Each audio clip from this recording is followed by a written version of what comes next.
ஒரு அடர்ந்த வனத்தில் ஒரு பச்சை பச்சை கிளி ஒவ்வொரு நாளும் மரக்கிளையில் அமர்ந்து சந்தோஷமாக சின்ன சின்ன பாடல்கள் பாடிக்கொண்டிருந்தது.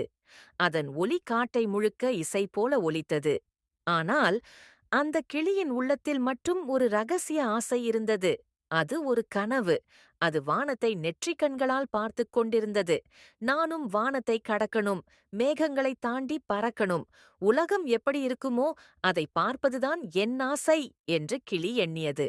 அந்த ஆசை அதன் மனதில் மட்டும் இல்லாமல் அதன் இறக்கைகளிலும் உற்சாகம் கொடுத்தது. ஒரு நாள் தைரியமாக கிளி பறக்க ஆரம்பித்தது. முதல் சுழற்சி பரவசம், அடுத்தது பயம். ஆனால் அது எதிலும் நின்றதில்லை. கிளிமலைகளை கடந்து பறந்தது, ஆறுகளை கடந்தது, மரங்களைத் தாண்டி ஒரு வண்ணமயமான பூங்காவை அடைந்தது. அந்த பூங்காவில் சின்ன சின்ன குழந்தைகள் சிரித்து விளையாடிக் கொண்டிருந்தனர். அவற்றின் சிரிப்பை பார்த்த கிளியின் உள்ளம் மகிழ்ச்சியில் நனைந்தது. இதுதான் எனது கனவுலகம் என்று கிளி உணர்ந்தது. சாயங்காலமாக கிளி மீண்டும் வனத்தை நோக்கி பறந்தது. அதன் உள்ளத்தில் ஒரு புதிய உணர்வு மலர்ந்திருந்தது. கனவுகள் நம்மை பயமுறுத்தலாம், ஆனால் நம்பிக்கையோடு நம்மால் எதையும் சாதிக்க முடியும்.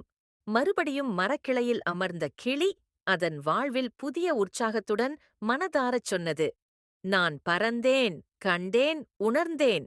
எல்லா உயிர்களுக்கும் ஒரு கனவு இருக்கணும், அதற்கு துணிச்சலும் நம்பிக்கையும் இருந்தா போதும்.